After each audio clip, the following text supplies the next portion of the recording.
Déjenme ver, me parece que lo primero que tenemos que hacer hoy, déjenme de todos modos revisar la planificación, es el problema de armaduras. Ok. Y quizás como este es el problema de armaduras, quizás sea pertinente definirlo en lo que terminemos de hacer este problema. Fíjense. Aquí me dicen problema 2. Este es el problema 2 del parcial. Es más, vamos a, o sea, si quieren vean, tenemos dos parciales distintos aquí. Y vamos a resolver un problema de cada parcial. Fíjense. Tenemos por aquí uno de los parciales 2 de enero marzo de 2024. Este es el problema de bastidores. Bastante sencillo. Ustedes van a tener algo mucho más complicado en este problema. Este es el problema de armaduras. Este sí es un poquito más complicado por la estructura de las armaduras y un poquito de trigonometría.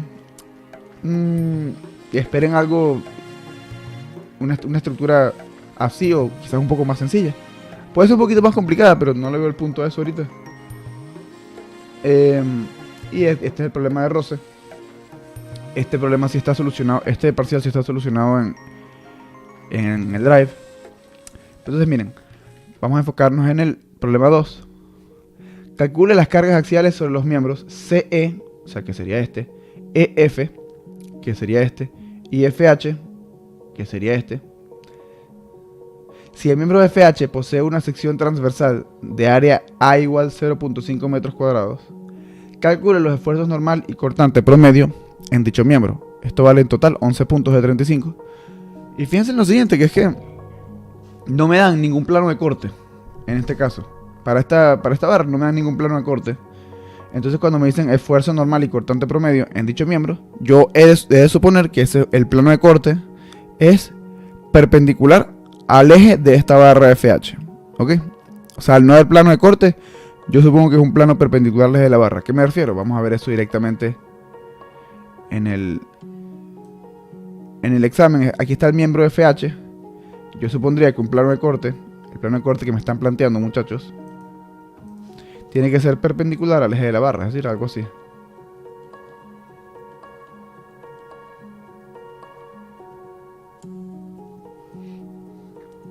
Pero entonces vamos con esto. Entonces calculen las cargas axiales de los miembros CE, EF y FH.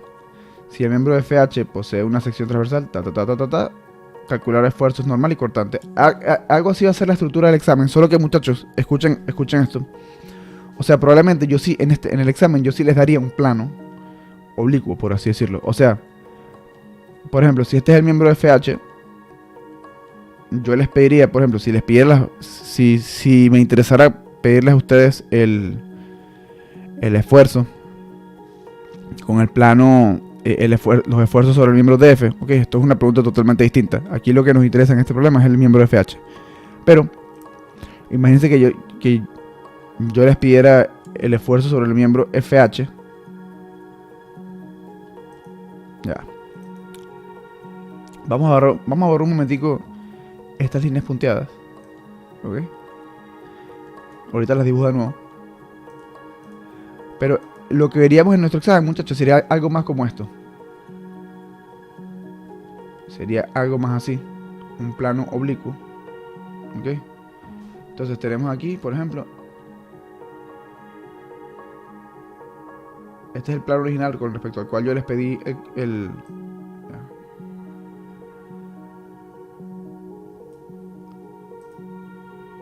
este es el plano perpendicular al eje de la barra. Yo probablemente en el examen, muchachos, yo les daría, probablemente, muy probablemente, yo les daría algún dato trigonométrico, por ejemplo.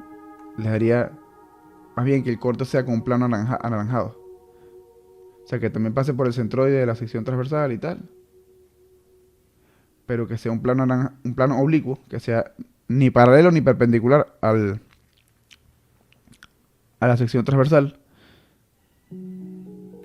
Y probablemente les daría aquí de información este ángulo θ aquí, para que usted tenga que hacer el trabajo de hacer la trigonometría y calcular los esfuerzos normal y cortantes. O sea, eso es probablemente lo que ocurriría. Entonces, después nos adentramos en eso. Ok.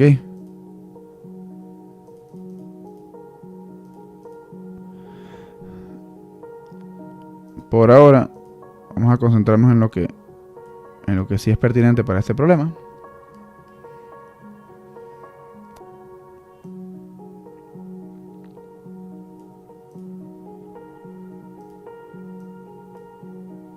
Ok. Y fíjense. Y fíjense lo interesante de estos problemas, muchachos, que es que aquí me piden las cargas axiales sobre los miembros CE, EF y FH. Si el miembro FH posee una sección transversal tal de 0.5 metros cuadrados, calcule los esfuerzos normales y cortantes promedio en dicho miembro. Ok, pero vamos primero con la primera parte. Calcule las cargas axiales sobre los miembros CE, EF y FH. Ok, excelente. Fíjense que aquí ya está dibujado cómo se tiene que hacer, que es que en este caso hay un corte que yo puedo hacer, una sección que yo puedo hacer que corta únicamente a las 3 barras que me pidan.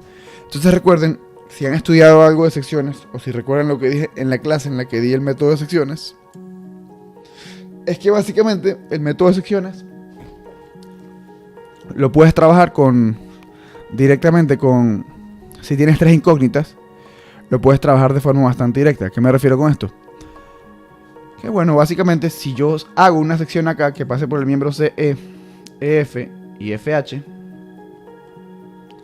pues tengo una sección que corta únicamente a esas 3 barras. Entonces es demasiado conveniente porque voy a tener, si hago esta sección y tomo la porción derecha del cuerpo, que sería esta, tendré únicamente 3 incógnitas, que son justamente las 3 que necesito: CE, EF y FH.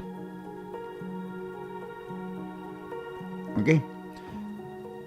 Y que justamente como tengo una porción de una estructura que no converge en un nodo, sino que tiene fuerzas aplicadas en distintos puntos. Este es un sistema de fuerzas no concurrentes. Por ejemplo, esta fuerza de 300 newtons no corta a ninguna de estas otras fuerzas. ¿Okay? Bueno, sí, puede cortar a la fuerza de FH y puede cortar a FCE, por ejemplo. Pero, por ejemplo, como esta fuerza de 300 newtons y esta fuerza EF son paralelas y no concurren, este sistema no puede ser concurrente. Ahora, yendo a lo más práctico, fíjense que con eso en cuenta, este sistema termina teniendo 3 ecuaciones con 3 incógnitas. ¿Cuáles son las 3 incógnitas? Bueno, las que me aparecen como fuerzas internas de las 3 barras que corté: FCE, FEF y FFH. Y las 3 ecuaciones provendrían de sumatoria de fuerzas, sumatoria de momentos, sumatoria de fuerzas en X y en Y, y sumatoria de momentos con respecto a algún punto. Entonces, esto sería una situación bastante conveniente, porque fíjense que las 3 barras que me piden se pueden estudiar directamente con una sección que las corta a las 3. Eso es demasiado conveniente, porque ya solamente con usar el método de secciones una vez ya puedo obtener estas 3 fuerzas. Claro, aquí hay unos componentes de trigonometría a los que hay que estar atentos, por supuesto, porque concretamente una de estas fuerzas es inclinada. Fíjense, la fuerza FFH. Entonces, claro, es conveniente que yo estudie la trigonometría de este problema, que eso lo vamos a estudiar tranquilamente ahorita. Ahora, lo fundamental aquí, muchachos, es que cuando nos dan un problema de armaduras, yo tengo que ver, mira, ¿será que hay alguna forma de calcular las fuerzas que me piden directamente? ¿O será que hay alguna forma rápida de estudiar esas fuerzas directamente? Porque a lo mejor, en algún caso, no vas a cortar directamente las 3 barras que te piden, sino que vas a cortar 2 barras que te piden y una que no te piden. Pero con esas 3 fuerzas ya conocidas, puedes aplicar el método de nodos en algún nodo cercano, y ahí puedes determinar fácilmente la otra fuerza que sí te piden. Entonces, claro, es una cuestión de... En armaduras, muchachos, el análisis que hagan inicialmente es fundamental, porque muchas veces, de verdad que los estudiantes se ponen a hacer cosas que no son las recomendadas en clases. Se ponen a estudiar, qué sé yo, se ponen a estudiar el sistema completo, se ponen a estudiar de repente las reacciones de...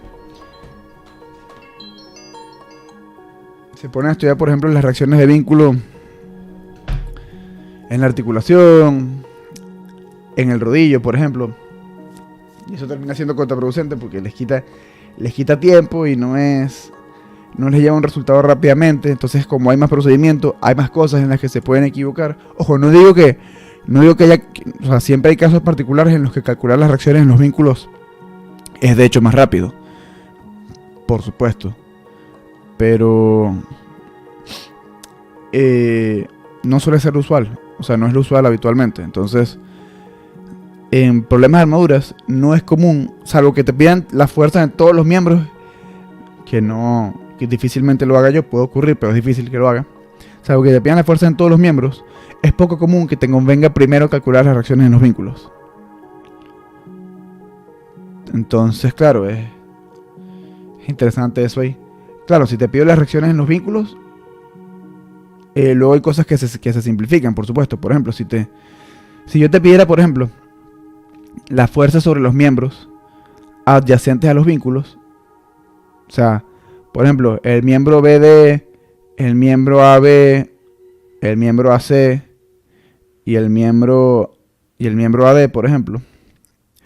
Si yo te pidiera las fuerzas en los vínculos y también te pidiera las fuerzas sobre los miembros AC, AD, BD, por ejemplo, quizás sí te convenga estudiar las reacciones de la articulación plana y las reacciones sobre el pasador. Pero de resto, muchachos, traten de buscar secciones o nodos que directamente abarquen a las fuerzas, a las barras cuyas fuerzas les interesan. Entonces, vamos para allá. Vamos ahora con la trigonometría del problema.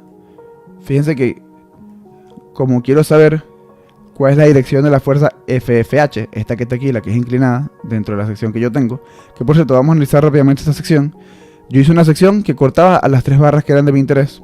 Casualmente había una barra con la que se podía hacer eso. Hay una fuerza de 300 newtons en el punto G. Hay dos fuerzas internas sobre el punto E. Las dibujo sobre el punto E porque, claro, en teoría la fuerza FCE queda aquí en medio de una barra que está rota. Pero por el principio de transmisibilidad yo puedo mover esa barra horizontalmente hacia el punto E. De modo que me quede aquí. Y lo mismo con esta barra, lo mismo con esta fuerza vertical sobre el miembro EF. En teoría esa fuerza queda un poquito más abajo, queda en la mitad de la barra que quedó cortada. Perfecto, no pasa nada. Pero por transmisibilidad yo la fuerza vertical, porque el miembro es vertical, yo la puedo suponer, yo la puedo deslizar sobre su línea de acción para que quede también aplicada sobre el punto E. Y esto es pertinente porque al final esto es la porción de un cuerpo sobre la cual es muy probable que me convenga calcular momentos. Entonces, si yo hago que estas dos fuerzas concurran en el punto E mediante el principio de transmisibilidad, es decir, deslizando ambas fuerzas para que estén aplicadas en el punto E, pues yo puedo luego calcular momentos respecto al punto E y voy a tener solamente la fuerza FFH como incógnita. Entonces eso es conveniente por ese lado. Entonces luego, muchachos, por cierto, también es posible que en el examen haya una cuestión de conversión de unidades. Solamente comento. Porque bueno, aprovechando que lo dije desde el comienzo, los puedo enredar con eso en todos los exámenes. No pasa absolutamente nada. Entonces, vamos con eso en mente, de que me interesa conocer la dirección de la fuerza de FFH, dibujo este triángulo rectángulo, o sea, el que va desde aquel cuya hipotenusa es BH. Y claro, si la hipotenusa es BH, el cateto horizontal sería 0.3 más 0.3 más 0.3, o sea, 0.9. Y claro, ¿cuánto mediría el cateto vertical? ¿Cuál es la distancia vertical entre B y H? Bueno, averigüémoslo conociendo la distancia vertical entre B y A y entre G y H. Porque fíjense, B y H están en la misma línea. O sea, todos estos miembros, BD, DF, FH, son paralelos, que es la razón por la que yo puedo plantear una única hipotenusa, BH. Y luego, AB, la distancia AB mide 0.6 y la distancia GH mide 0.3, pero el punto A y el punto H, el punto A y el punto G, perdón, están horizontalmente alineados. Lo que quiere decir que la distancia vertical entre B y H va a ser esta distancia 0.6 menos esta distancia 0.3. Porque esa distancia, al fin de cuentas, va a ser esto. O sea, ya, vamos a inyectar más claridad. Al final,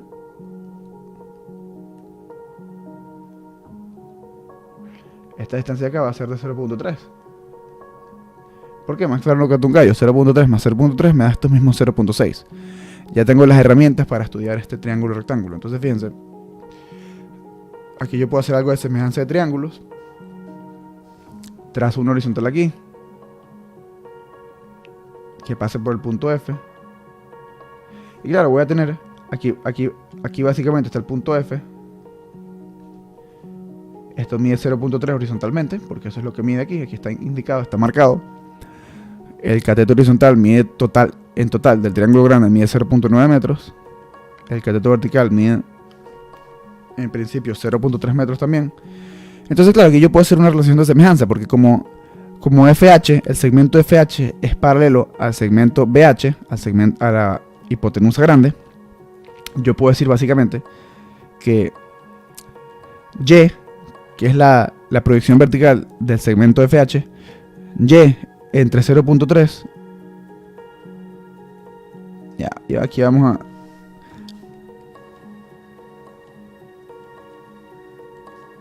Ok. Básicamente, miren. Básicamente, siendo que BH y FH son paralelos y que este segmento de 0.9 metros es horizontal, es paralelo a este horizontal de 0.3 metros, el ángulo θ que se forma aquí es el mismo ángulo θ que se forma aquí, es semejanza de triángulos. Entonces yo puedo estudiar la tangente de ese ángulo θ como un cateto opuesto sobre el cateto adyacente, empezando por el triángulo pequeño. Y la tangente de θ aquí va a ser Y entre 0.3 metros, aquí está. Y luego la tangente de θ aquí va a ser 0.3 metros, que es el cateto opuesto vertical, entre el cateto horizontal adyacente de 0.9 metros. Aquí está, Y entre 0.3 es igual a 0.3 entre 0.9. Que en otras palabras, 0.3 entre 0.9 metros, se tachan los metros y me queda un tercio. 0.3 entre 0.9 es un tercio. Entonces, básicamente Y entre 0.3 es igual a un tercio. Entonces el 0.3 lo paso multiplicando para el otro lado y me queda que Y vale 0.1 metros. Excelente. Y bueno,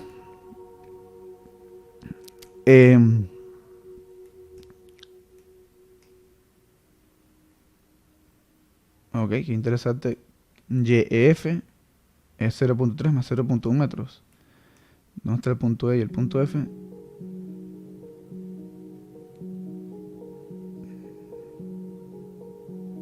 YF. Ah, ok, fíjense, aquí está. Qué interesante, no sé por qué hice este estudio aquí. O sea, no sé por qué quise calcular la altura de este miembro. Pero aquí básicamente lo hago. La distancia la distancia vertical entre el punto E y el punto F es de 0.4 metros, pero honestamente no recuerdo por qué calculé eso. ¿Lo usé en alguna parte? Ahora tengo la duda. Nope, no lo usé en ninguna parte. Ok, interesante. Ok, muchachos, fíjense, entonces, volviendo a lo que nos interesa. Como ya sé cuánto vale Y, esta Y vale 0.1 metros. Ok, entonces claro, si esta proyección de acá vale 0.1 metros, básicamente, si de acá hasta acá, desde acá hasta H, verticalmente tengo 0.1 metros, y de acá hasta acá tengo 0.3 metros, básicamente, la distancia vertical entre E y F va a ser los 0.3 de acá hasta acá, más el 0.1 desde acá hasta F. Eso tiene todo el sentido del mundo, solo que me parece que lo calculé innecesariamente, pensando que lo iba a necesitar. Creo que no lo necesitaba. Ahora, el punto de todo esto es calcular el coseno de θ para poder proyectar esta fuerza, FFH. ¿Ok? Que esto va a ser básicamente cateto adyacente. Aquí está el ángulo θ. Y fíjense, aquí la clave, muchachos, cuando hagamos los diagramas de cuerpo libre con secciones y todo eso, o nodos, usualmente vamos a tener fuerzas inclinadas. Entonces es útil saber aplicar los teoremas básicos como saber hacer procedimientos básicos de semejanza de triángulos, y también saber plantear procedimientos básicos como la cuestión, nociones básicas como la de ángulo opuesto por el vértice. O sea, por ejemplo, si estamos aquí en el nodo F, en el nodo F, dense cuenta de que aquí aparece el ángulo θ. Entonces el ángulo θ aparece aquí y aparece aquí. Es el ángulo opuesto por el vértice. Es una especie de versión corta del método de la cruz. O sea, tengo esta recta inclinada, tengo el eje horizontal que lo planteé de forma punteada. Si el ángulo θ se forma aquí, se forma también aquí. Porque a fin de cuentas el ángulo θ es el ángulo que se forma entre la línea inclinada y el eje X. Entonces, claro, aquí también tengo el eje X y también tengo la línea inclinada. Se forma el mismo ángulo θ. Eso me va a ayudar a direccionar adecuadamente la fuerza FFH.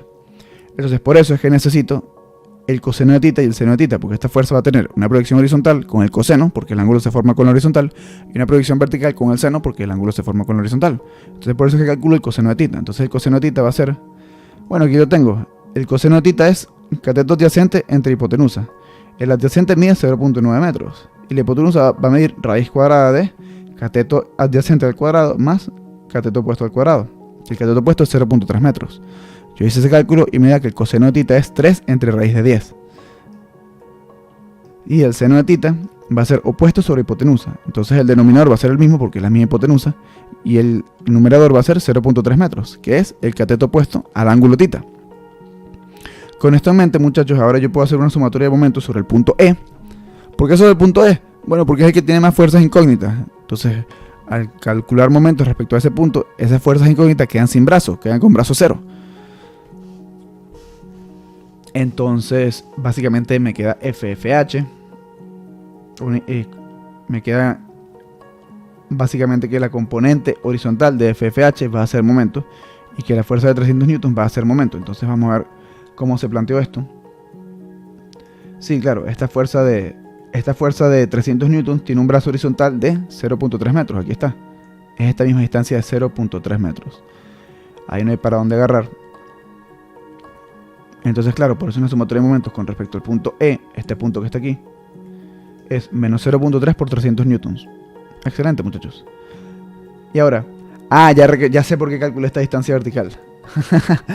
Ya. Fíjense, qué interesante. Claro, porque fíjense que al calcular momentos, voy a necesitar la distancia entre el punto E y el punto F. Porque ese va a ser el brazo de la componente horizontal de la fuerza FFH. Porque fíjense, esta fuerza inclinada se puede descomponer en una componente vertical, que no va a hacer momento porque va a cortar al punto E. O sea, si yo descompongo esta fuerza FFH en una componente vertical y una componente horizontal, la componente vertical va a cortar al punto E, va a tener la misma línea de acción, va a tener una línea de acción que va a pasar por el punto E. Entonces por eso no considero la componente vertical. Lo que me interesa es la componente horizontal, y la componente horizontal se saca es con el coseno. Entonces básicamente, respecto al punto E, esta componente horizontal va a venir dada como FFH por coseno de θ. Listo, aquí hay una fuerza FFH por coseno de θ, va a ser la componente horizontal, y el brazo va a ser 0.4 metros. Entonces por eso aquí, menos 0.4 metros por FFH por coseno de θ. Y esto va a ser igual a 0. Dime, Luis. Pero la fuerza FFH no se puede trasladar justamente al punto H. Sí. ¿Y qué tiene eso? O sea, en ese caso, ¿por qué eso te parece conveniente? Ajá, dime. Luego porque así de una vez se tiene, o sea, tenemos la longitud del extremo eje, tenemos la del GH, entonces si lo trasladamos ahí, sabemos que la distancia que hay es justamente esa ¿cómo se llama? Esa hipotenusa, y conocemos ese ángulo, entonces nos podemos mover por ahí. Bueno, claro. También es válido. Sí, o sea, estos problemas tienen varias formas de plantearse. Y exacto, o sea, si no te parece conveniente hacerlo en el punto F, lo hacemos en el punto H. Aquí lo planteo así porque precisamente ya este cálculo estaba hecho. Y es como, ok, perfecto. O sea, si la sitúo en el punto F, que es donde la situé, este va a ser el brazo. Si lo haces como tú dices, vas a tener que hacer el producto vectorial, básicamente. Porque claro, no sabemos si esta, o sea, en principio el ángulo EF, perdón, o sea, la hipotenusa EH, no sabemos si es perpendicular a la propia fuerza. Entonces tendrías que calcular el brazo con el ángulo θ.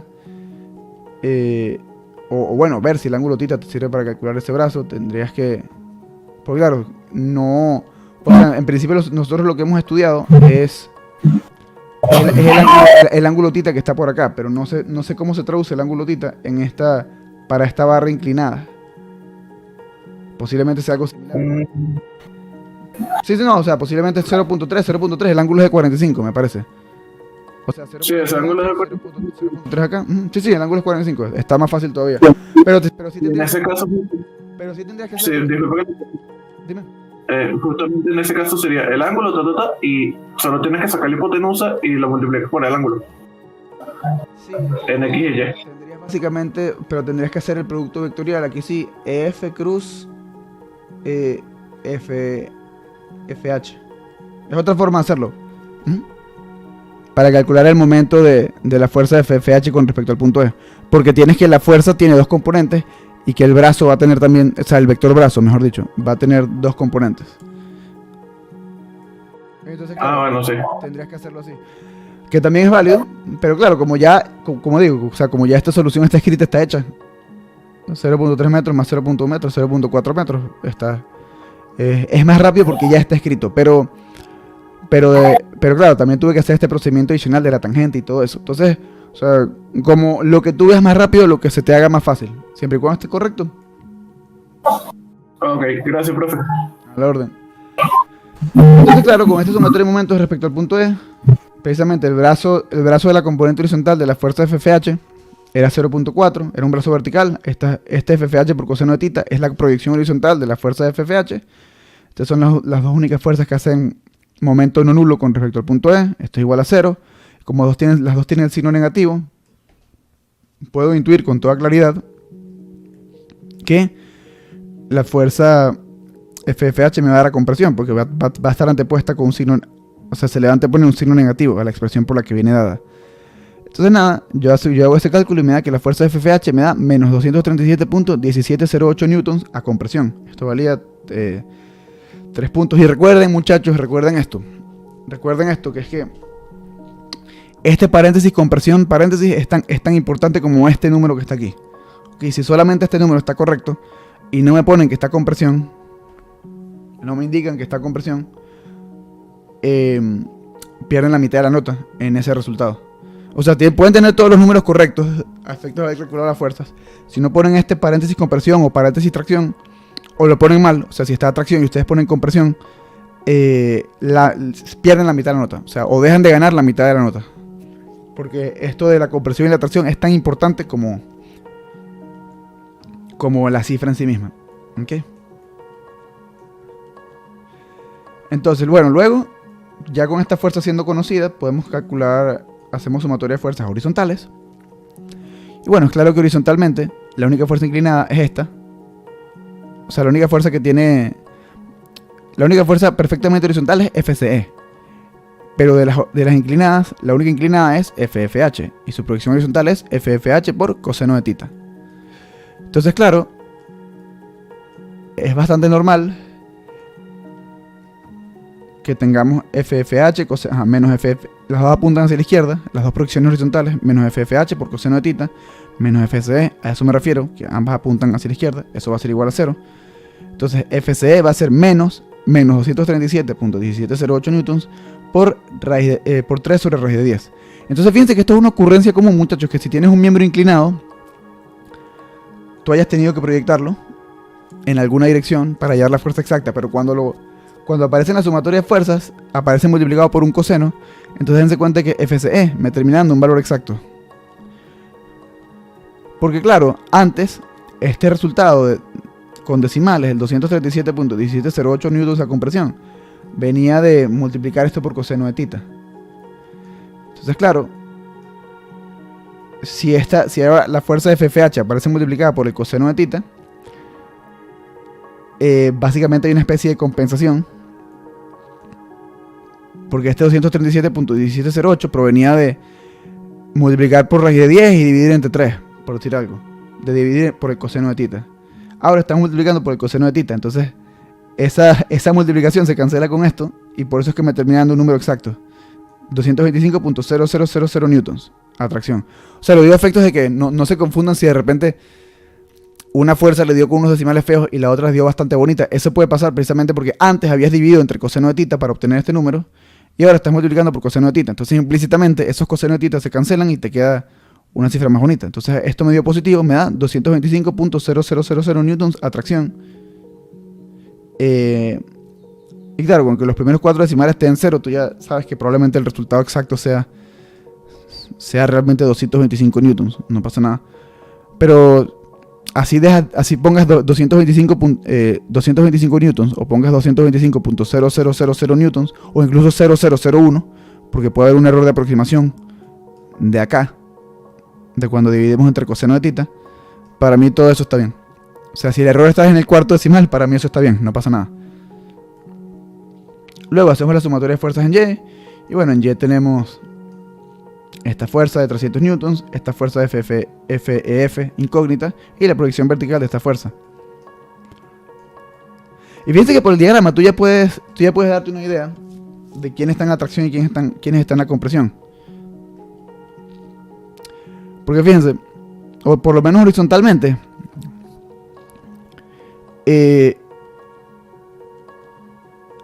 las dos fuerzas que tienes tienen proyección hacia la izquierda, pero resulta que esta da negativa. Entonces en realidad su proyección horizontal es hacia la derecha. Entonces ya automáticamente esta fuerza, efectivamente, si la proyección horizontal de esta es hacia la derecha y la proyección horizontal de esta, bueno, que es perfectamente horizontal, es a la izquierda, pues esta te va a dar atracción. Esos son pequeños detalles que tú puedes ver en el diagrama cuando ya tienes algo de experiencia. Pero bueno, prosigamos. Entonces verticalmente tenemos esta fuerza de 300 newtons, esta fuerza FEF hacia abajo, y tenemos FFH por seno de tita, porque es la proyección vertical de esta fuerza, y el ángulo tita está con la horizontal. Entonces aquí tenemos eso, tenemos básicamente sumatoria de fuerza en Y menos 300 newtons, menos FEF, menos FFH por seno de tita. Entonces el FF, como no actualicé el diagrama de cuerpo libre, y la fuerza FH me había dado negativa, la sustituyo negativa. Con lo cual obtengo básicamente que FEF es menos 225.0000 newtons. Ah, miren, ya, qué grosería. No puse las unidades. Vale, pues ese profesor de enero-marzo de 2024. Una cosa seria. O una cosa poco seria, mejor dicho. Entonces, menos 225.000 newtons a compresión. Y bueno, aquí hacemos una pequeña verificación. Yo tomé momentos con respecto al punto G, sustituyendo todas las fuerzas con sus valores numéricos.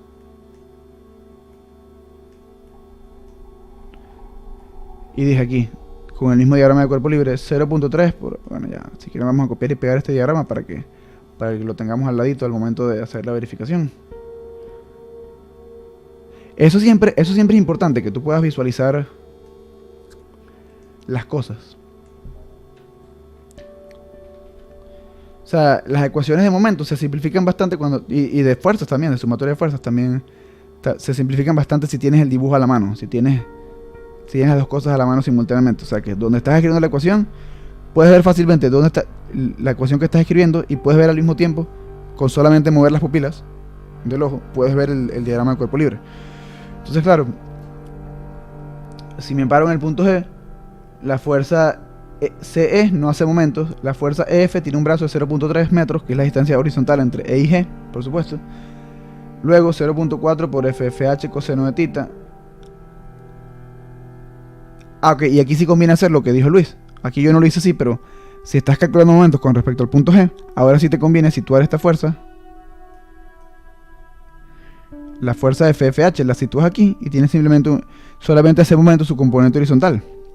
Yo no lo hice así, sino que me apegué a lo que había dicho antes. Entonces, claro, respecto al punto G, vas a tener que la componente vertical tiene un brazo de 0.3. Entonces, claro, 0.3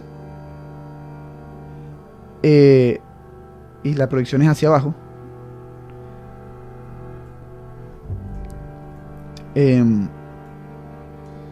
y luego 0.4 por FFH coseno de tita. Esto es básicamente lo que dije hacer el producto vectorial.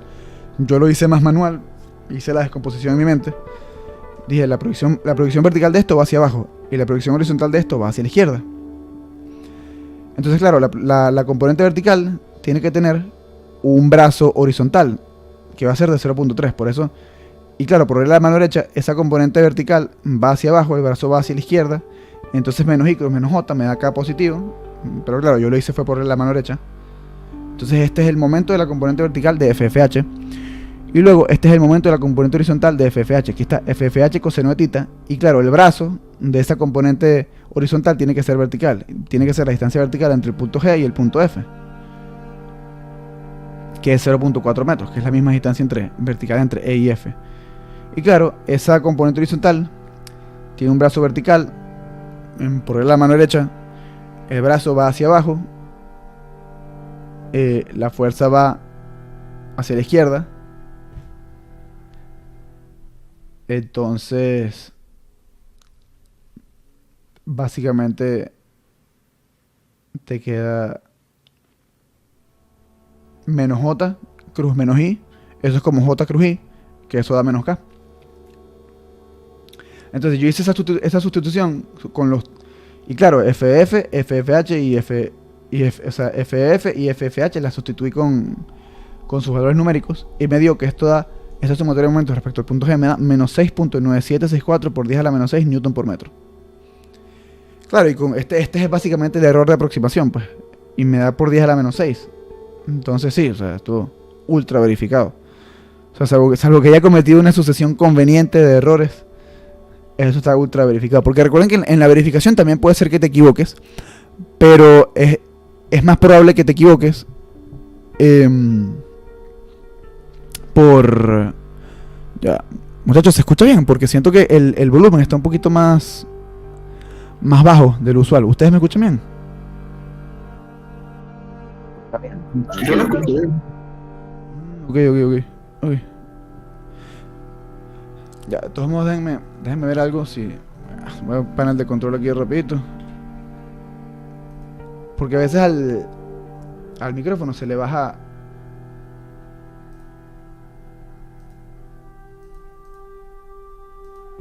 Ah, miren, el micrófono está en 50. Wow. Ahora sí me escucha más, ¿no?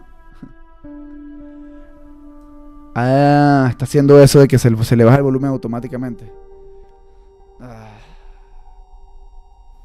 Qué desagradable cuando eso ocurre. Ok. Sí, es precisamente una actualización de Google Chrome. Hizo obsoleta una extensión mía que yo uso para que no ocurra eso, que el volumen se baje automáticamente. Entonces, claro, seguramente quizás ustedes me escuchan bien, pero capaz en YouTube no se va a escuchar tan alto como de costumbre. Qué lástima. Bueno, el punto es, muchachos, que ya hicimos la verificación. Ahora podemos hacer el cálculo de los esfuerzos. Entonces me pedían los esfuerzos básicamente sobre el miembro FFH, o sea, sobre el miembro FH.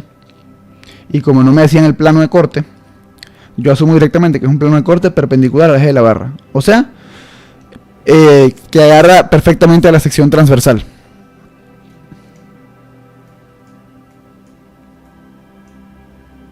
Entonces,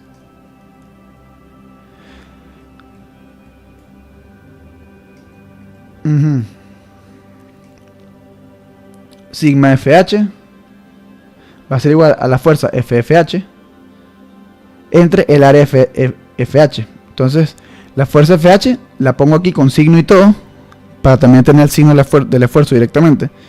La fuerza FH era 237.1708 newtons con el negativo de la compresión dividido entre el área transversal dada en el enunciado. Y eso me da menos 474.3416 pascales a compresión. Y luego el esfuerzo cortante, como no hay fuerza cortante por ser una radial, el esfuerzo cortante era básicamente 0 newtons, porque la fuerza cortante es 0. ¿Sí? Porque recuerden que las barras ideales únicamente tienen fuerzas axiales. Entonces, todo eso se simplifica. Y tenemos ahora que la fuerza cortante es 0. 0 newtons entre el área transversal, 0 newtons entre 0.5 metros cuadrados, me da que el esfuerzo cortante promedio en el miembro de FH es de 0.0000 pascales, pero como esto es un 0 exacto, ustedes pueden poner simplemente 0 pascales. Aquí yo puse los 4 decimales porque en ese entonces era enfático con usar 4 cifras significativas en los decimales. Pero bueno, es claro que esto es un 0 exacto. Entonces, ¿dudas con este problema, muchachos?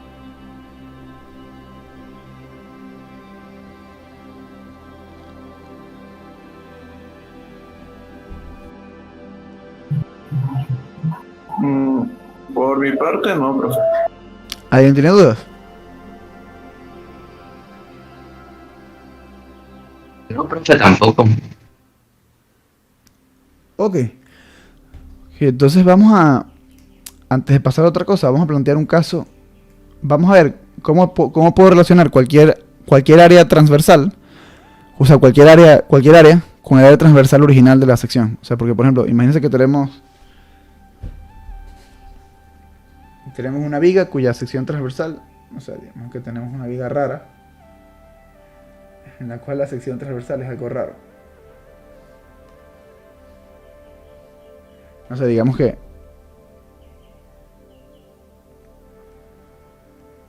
O bueno, vamos a poner simplemente una sección circular.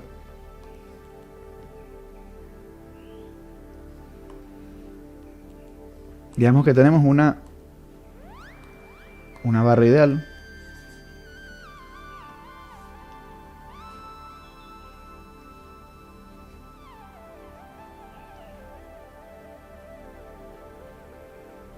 Y esta es su sección transversal. Es bastante extraña, ¿ok? Tiene, digamos, un área A. Este es el resultado, básicamente, de cortar la barra ideal con un plano perpendicular a su eje. ¿Ok? Entonces,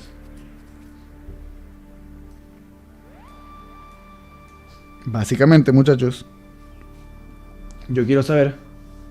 Ajá. O sea, esta sería la vista... Esta sería una vista trimétrica, por así decirlo. Pero de lado yo simplemente vería esto, que básicamente corté la viga con un cierto plano que es perpendicular al eje de la viga. ¿Ok? Entonces, fíjense en lo siguiente. Si yo corto esa misma viga, ahora la corto con... Vamos a copiar esta expresión.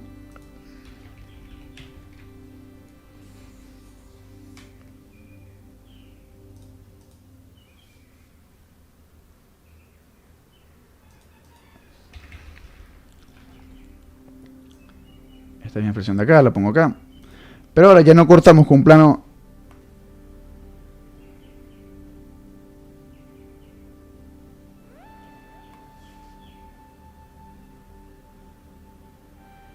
Sino que imagínense que ahora cortamos con un plano...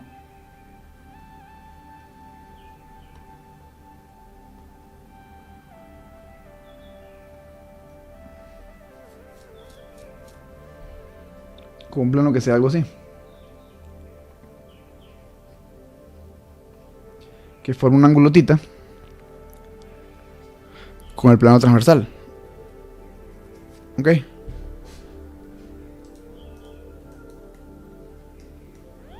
Cosa de que ahora mi sección transversal se va a ver... No sé exactamente cómo lo voy a dibujar, ¿ok? Porque eso es un poquito difícil de dibujar. Vamos a decir área recta. Esta va a ser el área recta, ¿ok?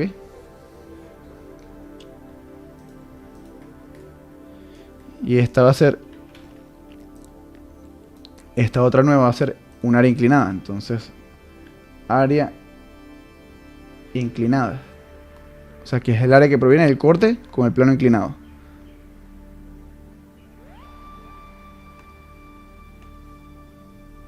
Entonces, claro, lo único que va a pasar es que el área se va a estirar un poquito, porque en la parte inferior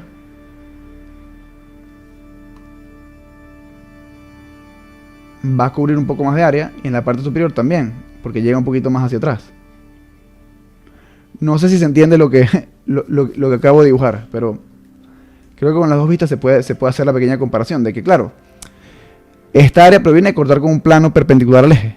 Entonces va a estar en un plano recto, por así decirlo. Pero esta va a ser un área un poco más grande, porque va a llegar aquí, hacia arriba, va a llegar hacia un poco más atrás. Y abajo va a llegar hacia un poco más adelante. Entonces es un área más grande, de hecho. Ok.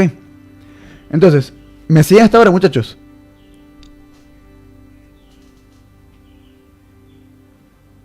Sí, profe. Entonces, Sí, profe, por el ángulo de corte que esa hipotenusa va a ser más grande que lo otro, ¿no? sí, exactamente. Entonces, tengo que cómo arreglo esto de la ganancia, porque muchachos, a lo mejor ustedes me escuchan con volumen alto, pero a ustedes yo los escucho con más volumen que mi propio volumen. Entonces en el video eso es lo que se va a ver, que ustedes hablan más duro que yo, básicamente, que eso no es exactamente un problema, pero lo ideal es que los dos hablemos al mismo volumen. Después yo arreglo eso en edición, pero bueno, tengo que investigar eso. Ok, me alegra que entiendan, muchachos. Entonces vamos a continuar con esto. Entonces vamos a hacer lo siguiente. Vamos a plantear matemáticamente, por ejemplo, que aquí tendríamos, vamos a plantear dos ejes. En este eje, por ejemplo, vamos a decir, por ejemplo, que esto es el... Bueno, el eje axial usualmente es el eje X, así que no... Este es el eje X. Y esto sería el eje Y. Que en este caso tendríamos el eje Y sería el eje tangencial, ¿no? Tendríamos aquí en el área, podríamos poner aquí un eje Y. Bueno, vamos a ponerlo con... Vamos a ponerlo... Aquí tendremos... Vamos a ponerlo con colores. Ponerlo con colores para diferenciar bien las cosas. Para que tengamos un poco de claridad. Aquí está, voy a dibujar el eje X como el eje horizontal que pasa por el centroide de la sección. Esto es X. El eje Y va a ser el eje vertical que pasa por la sección transversal. Entonces, claro, aquí básicamente tendría, y claro, el eje Z sería simplemente algo que sale del plano. Entonces aquí, por ejemplo, si tengo esta perspectiva, el eje X iría hacia adentro de la viga, el eje Y estaría por acá. Qué interesante, ¿no?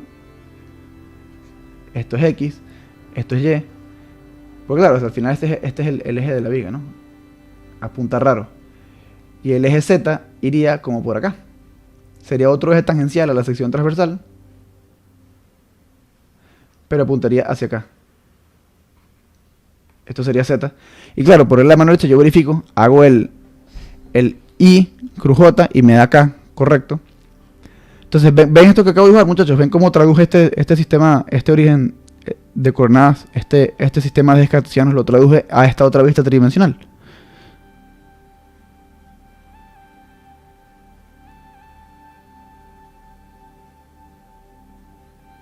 ¿O no? Por mi parte, sí. Sí, claro, o sea, porque estas líneas punteadas negras acá serían estas líneas punteadas negras acá, axiales. Entonces, claro, Y sigue apuntando hacia arriba, no pasa nada. Y claro, Z, que antes apuntaba hacia afuera, pero ese hacia afuera en realidad era simplemente otra dirección tangencial del plano de corte. Que claro, en esta perspectiva, aquí se ve que Z simplemente es paralela al plano de corte. Entonces acá, nosotros haríamos otra cosa ligeramente distinta. Esto sigue siendo el eje X. El eje Y sigue siendo este. Entonces ni siquiera tenemos que dibujarlo, pero si quieren lo dibujamos aquí de manera auxiliar. O sea, porque tenemos nuestros propios ejes por los cuales preocuparnos, por así decirlo. Tenemos eje X, eje Y por acá. Y claro, el eje Z que saldría del plano. Muy bien.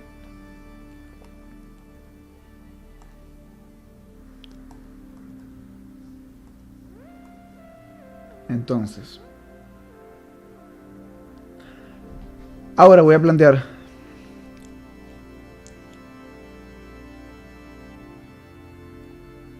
una dirección cortante, ¿ok?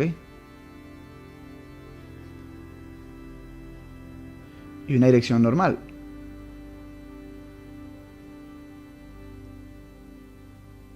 Es más, vamos a decir una dirección cortante 1.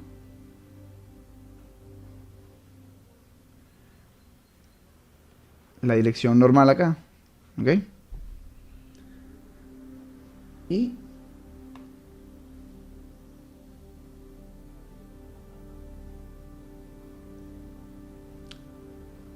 tendría una dirección cortante 2. La pondría entrando al plano. Claro, para que la normal cruz B1 me dé la dirección cortante 2. Sí, vamos a hacer eso. B2.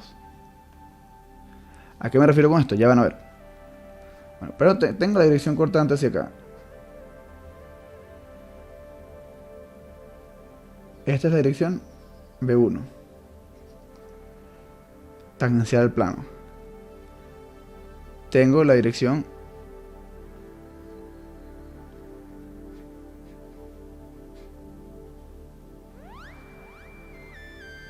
claro que desde esta perspectiva se vería extraño, pero tendría que apuntar un poco hacia arriba. N, la dirección normal. Claro, aquí habría un ángulo recto. Es un poco confuso, ¿no? Pero... y tendría la dirección cortante 2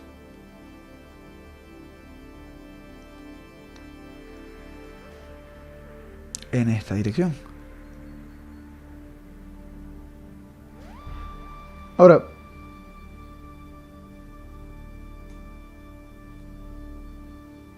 Ahora, fíjense en lo siguiente, que es que la dirección cortante 2 yo la puedo poner como la propia dirección Z, pero claro, en sentido opuesto, para que... vamos a mover aquí esta área inclinada. No se preocupen, todo esto va a tener sentido en un ratito.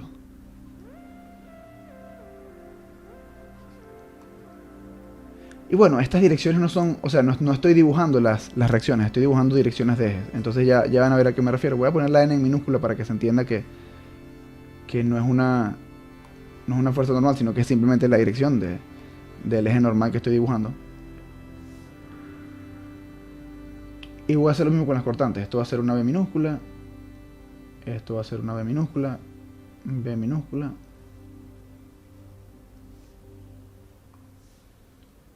B. B. B. B. Ok, muchachos, fíjense. Fíjense en lo siguiente, que es que... básicamente... fíjense, básicamente lo que hice aquí fue... bautizar mis direcciones. O sea, tengo mi dirección normal al corte que hice. Tengo una dirección tangencial al corte que pertenece al plano XY, ¿ok? Y tengo mi dirección paralela a Z que también es de corte. Entonces, claro, aquí tengo mi dirección B2 que es paralela al eje Z pero apunta en sentido contrario. Tengo mi dirección B1 que está en el plano XY y es tangencial al área de corte, ¿ok? Y tengo la dirección normal que es perpendicular al plano de corte pero que también está en el plano XY. Entonces, muchachos, de casualidad, o sea, se entiende lo que hice. O sea, quizás no se entiende el por qué lo hice, o sea, por qué escogió hacer eso, pero se entiende lo que hizo, o sea, se entiende qué es cada dirección y hacia dónde apunta.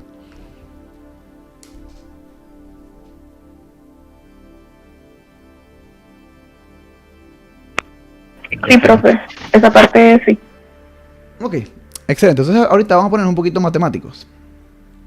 Si yo les dijera, por ejemplo, esta área recta, muchachos, o sea, el área de corte con el plano recto, es un área que está contenida en el plano YZ, ¿no?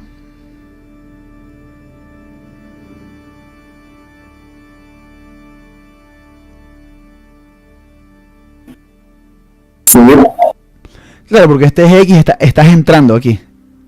Claro, usualmente los ejes normales estamos acostumbrados a dibujarlos hacia afuera y tal, pero este está entrando porque dibujé el eje X hacia la derecha positivo. Quizás no fue lo más ilustrativo, pero sí, ciertamente este eje X estaría entrando a la sección. ¿Okay? Entonces, sin duda este es el plano YZ. Entonces, el área recta, muchachos, si la quisiera plantear matemáticamente, sería la integral sobre esta área recta, ¿ok? Es más, vamos a llamarle superficie recta para que no confundamos área con... Porque superficie puede ser también hablar del espacio de la familia de puntos, ¿no? O sea, que simplemente el espacio como familia de puntos y no como un área en metros cuadrados, por ejemplo. Esto también puede ser superficie inclinada, ¿ok?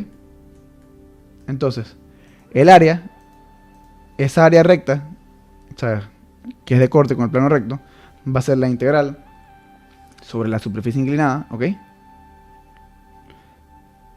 De un diferencial de área. Y aquí yo puedo ponerme bastante cartesiano, tomar un diferencial de área aquí.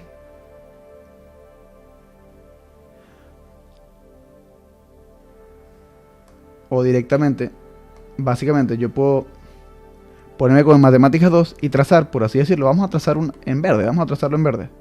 No pasa nada. Trazamos esto en verde, por ejemplo.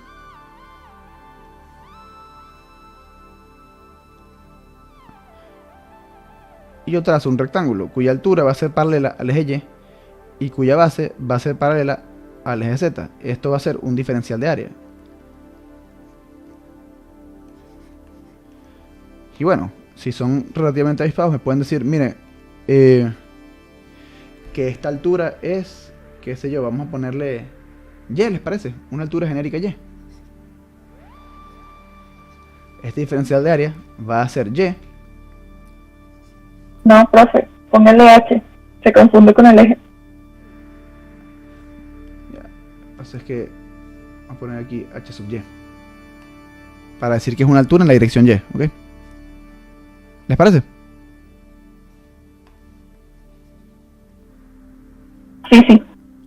Excelente. Esto va a ser H sub Y por un diferencial de Z, ¿no? O sea que esto es lo que lo hace ya, vamos a poner el diferencial de área más hacia acá. Y aquí, básicamente la base, me diría, la base de este rectángulo sería diferencial de Z. Entonces esto sería H por diferencial de Z. Estaríamos de acuerdo en que eso sería el diferencial de área. Entonces, esto básicamente aquí sería... O sea, yo lo puedo hacer como en Mate 5, que esto es un diferencial de área completo, integro sobre esta superficie, pero también, si yo integro en Y, o sea, porque claro, aquí yo podría plantear un rectangulito infinitesimal en ambas componentes, pero sabemos que si integramos en Y primero, integramos desde la superficie, desde la línea inferior hasta la línea superior, y nos queda este rectángulo. Entonces pasaríamos de una integral de Mate 5 a una integral de Mate 2. Entonces integraríamos desde Z inicial hasta Z final, e integraríamos el diferencial de área, que sería H sub Y por diferencial de Z. Así se calcularía el área, ¿no?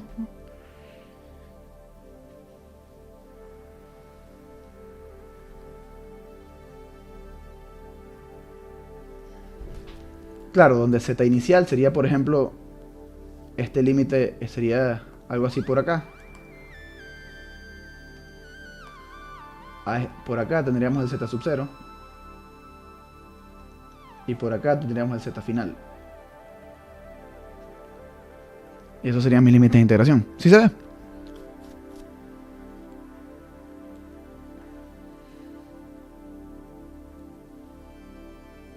Sí, profe. Sí, es un poquito fastidioso, pero se ve. Entonces, fíjense, aquí tendríamos algo muy similar, muchachos. O sea, si yo quiero aquí plantear un área,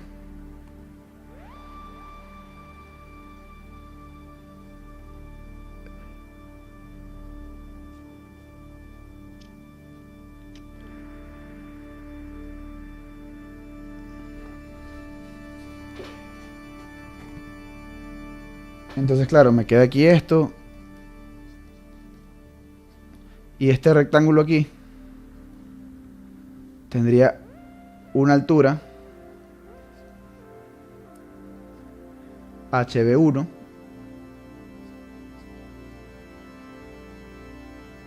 Que bueno, esto lo puedo mover un poquito para mayor claridad. Cuando se pone fastidioso, se pone fastidioso. Pues tengo que mover esto para acá. Ok. Entonces el punto es que la altura de este rectángulo de espesor infinitesimal es HV1. O sea, la altura en la dirección V1. Ok. Y la base de este rectángulo, muchachos, es diferencial de V1. De diferencial de V2, ¿no? O sea, aquí en este caso la dirección de profundidad es V2.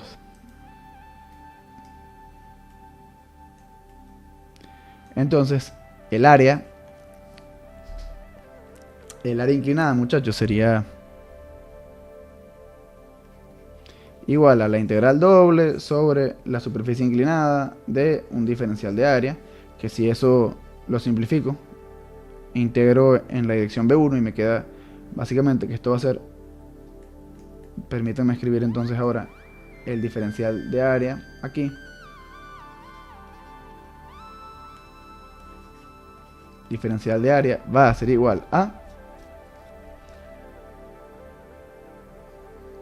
altura HV1 por base, que es diferencial de V2.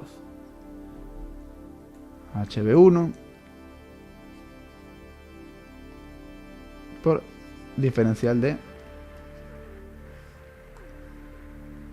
V2. Entonces fíjense en algo, muchachos, y ustedes me dicen si me creen o no. Si no me creen está bien, pero si yo les digo que diferencial de V2 es igual a diferencial de Z, ¿ustedes me lo creen?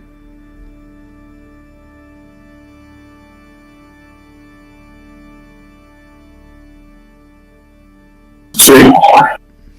Claro, porque apunta en la misma dirección. Claro, este apuntaba hacia adentro por cuestión de la regla de la mano derecha, este apuntaba hacia afuera por cuestión de la mano derecha, pero en realidad son paralelos, son ejes paralelos, entonces sus diferenciales positivos van a medir lo mismo. Entonces, en otras palabras, esta linecita aquí, diferencial de V2, es paralela a esta linecita aquí de diferencial de Z, porque son paralelos. Los que tienen orientaciones distintas es Y con respecto a V1, pero la dimensión de profundidad, V2 y Z, son paralelas, son lo mismo. Entonces, y resulta que yo también puedo comparar, si estoy, por ejemplo, en el mismo Z genérico, o sea, suponiendo que por ejemplo, por decir algo, que el centroide de esta franja, ¿ok?, está a una distancia Z del centroide de la sección transversal, ¿ok?, Z, y que esa distancia es la misma con respecto aquí, Z, o sea, suponiendo que están centrados en el mismo punto, esta franja inclinada y esta franja recta están centrados en el mismo Z, yo de hecho las puedo comparar.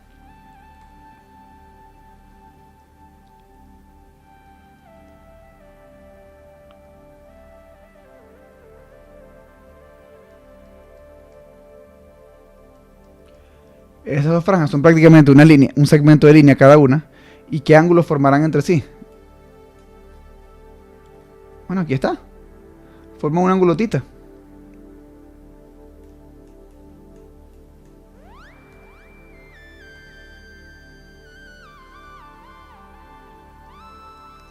Tita. Y claro, eso básicamente lo que me permite es formar un triángulo rectángulo en el que esta es la altura recta, h sub y, y esta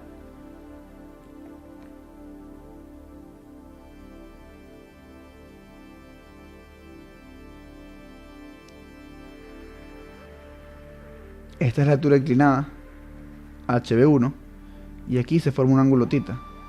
O sea, en otras palabras, yo podría, si quisiera, dibujar aquí, a partir de acá yo podría dibujar la altura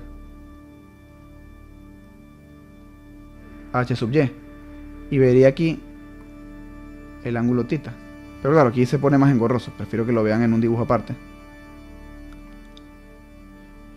Que es que claro, si tengo aquí mi franja inclinada de altura HB1 y tengo aquí mi franja recta de altura HB2, de altura HY, perdón, voy a tener aquí que forman entre sí el mismo ángulo tita que se forma entre el plano transversal y el plano oblicuo. Entonces se relaciona mediante un ángulo θ en el cual HB1 sería la hipotenusa. Y claro, tiene un ángulo recto. Esto simplemente sería algo en X. Un delta en X. ¿Ok? Entonces obtendría yo entonces que HY entre HB1 es igual a coseno de θ. Ok, eso está muy bonito ahí. Bonito, bello, todo lo que quieras. Entonces resulta que esta integral yo la puedo escribir como lo mismo que tenía HB1 por diferencial de z. Porque habíamos dicho que diferencial de B2 era lo mismo que diferencial de z. Y claro, esto es desde un z sub 0 hasta un z final. Y miren lo siguiente, muchachos. Ahora resulta que yo puedo hacer esto. De esta ecuación de acá. ¿Ven esto, muchachos? ¿Ven esta relación? O sea, como la altura de la franja recta entre la altura de la franja inclinada es coseno de θ.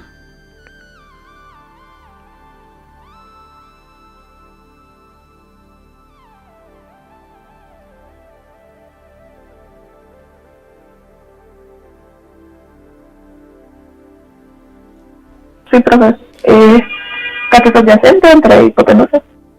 Exactamente, y claro, o sea, y este ángulo no sale de la nada. Al final, la franja recta es paralela al plano recto. La franja oblicua es paralela al plano oblicuo. Entonces, claro, van a formar, o sea, y básicamente puedo formar este ángulo θ entre esta y esta. O sea, es como si básicamente la franja vertical, la franja recta, fuese la proyección en el plano transversal de la franja oblicua. Es eso. Entonces, claro, HB1 se puede calcular entonces como H sub Y entre el coseno de θ. Un poquito engorroso lo que estoy haciendo, pero no se preocupen, esto va a tener un buen payoff. Esto va a pagar. Entonces, yo puedo entonces manipular esto. Esto va a ser integral desde z sub 0 hasta z final de H sub Y entre el coseno de θ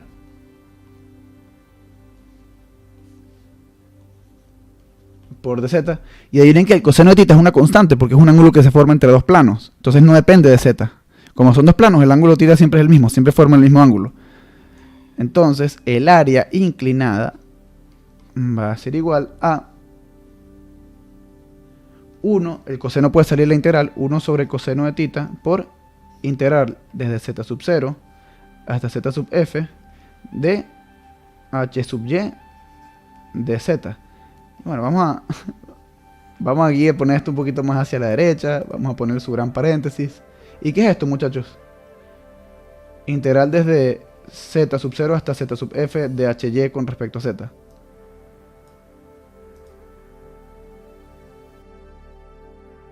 El área de la sección recta, ¿no? Sí, aquí está. Área recta entre tal. Entonces, básicamente, muchachos,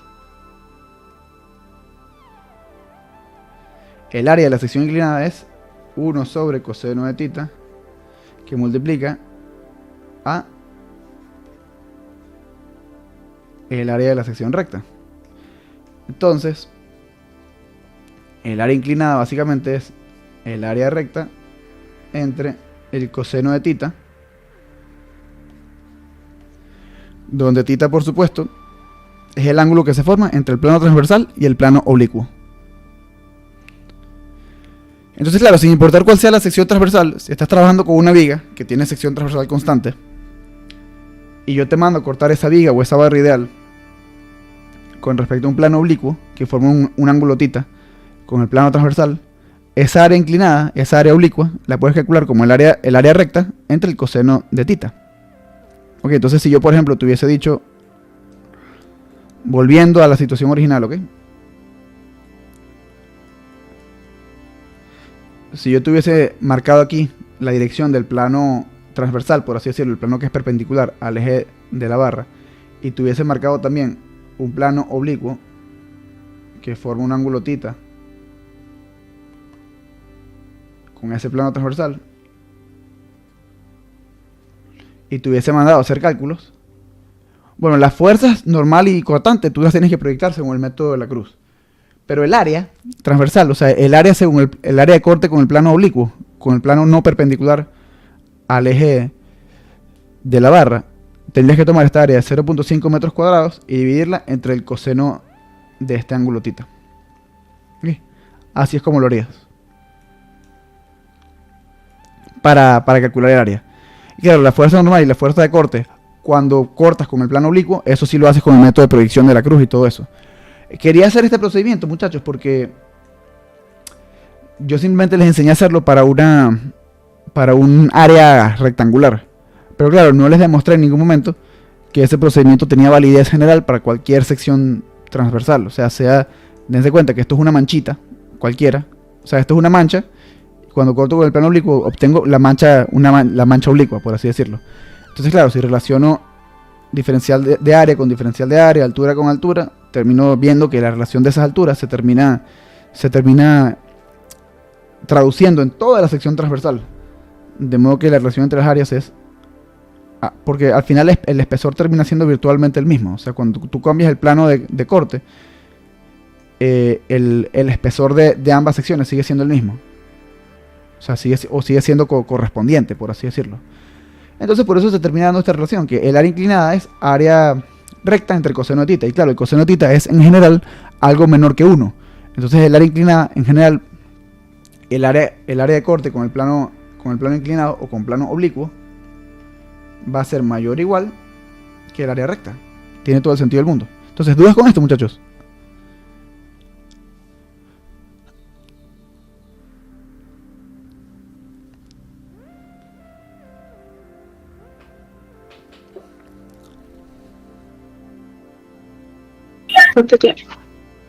Por ahora no, profe. Ok, perfecto. No, esto es una herramienta. O sea, si les toca un problema de lo que sea, que no sabes qué forma tiene el área transversal, pero conoces su área y conoces el ángulo de inclinación entre el plano transversal, donde está el área recta, y el plano oblicuo, donde está el área inclinada, pues básicamente el área inclinada la calculas como el cociente entre el área recta, el área de corte con el plano recto, con el plano transversal, entre el coseno de θ, siendo θ el ángulo que forman el plano transversal y el plano oblicuo. Eso sería todo. O sea, si les pusieran... Esto sería una forma directa de calcularlo. O sea, no me tienes que preguntar, ver, profesor, ¿qué forma tiene la sección transversal? No es necesario en lo absoluto. ¿Ok? Claro, o ¿cuál puede ser una trampa que puede poner el profesor? Que no te dé el plano, no te dé directamente el ángulo que forman los planos, sino que te dé el complemento. O sea, que, por ejemplo... Déjame ver, aquí... Déjame ver. Que, por ejemplo, en lugar de darte este ángulo,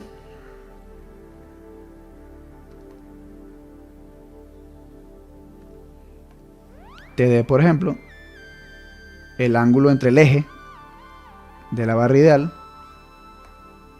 y el plano oblicuo.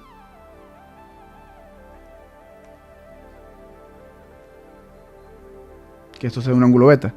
Claro, no te estoy dando el ángulo beta, sino el complemento. Entonces, si usaras el ángulo beta, tendrías que usar el seno de beta. Esa sería la situación. Pero esas son las complicaciones que se le puede poner a algo como esto. O sea,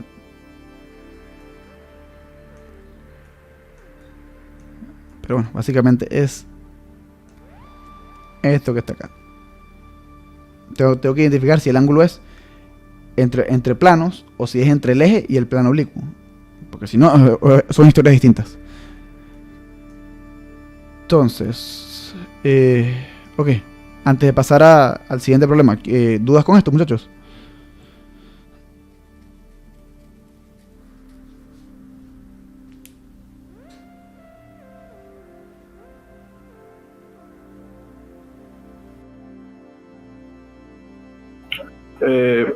Por mi parte, no, profe. De hecho, eso simplifica bastante los cálculos si no se tiene por lo menos el grosor de la viga, de la barra. Y también hace bastante más cómodo todo. Exacto, pero lo que tienes que asegurarte es que tengas el ángulo correcto y no el complemento. Si es el complemento, tú lo complementas. O sea, si el ángulo es 35, si te doy el ángulo 35 entre el eje, que es entre el eje y el plano oblicuo, tú sabes que el ángulo, el complemento, el ángulo de 55 grados con el que el de 35 suma 90, va a ser el que forma el plano transversal y el plano oblicuo. Pero, o sea, ese sería un pequeño detalle, exacto. Pero sí, este procedimiento básicamente elimina la necesidad de conocer la forma de la sección transversal. Si te doy directamente el área y el ángulo que forman los planos oblicuos, o sea, el plano transversal con el plano oblicuo, el área inclinada la calculas con esto directamente. Entonces, si no hay dudas, voy a pasar al otro problema que tenemos para hoy, que es un problema de roce. Porque ya hicimos uno de bastidores en la última clase en la clase del miércoles pasado. Entonces, vamos a ver. Este es el problema de me metí en la que no era. Qué lástima cuando pasa eso. Que tenemos que esperar ahora 6 horas a que esto cargue. Bueno, no pasa nada. Ajá. Ok, excelente. Ahora vamos con un problema de roce, que es lo que nos falta por estudiar. Ya hicimos uno de bastidores al final de la clase del miércoles pasado. Acabamos de hacer uno de armaduras y falta uno de roce.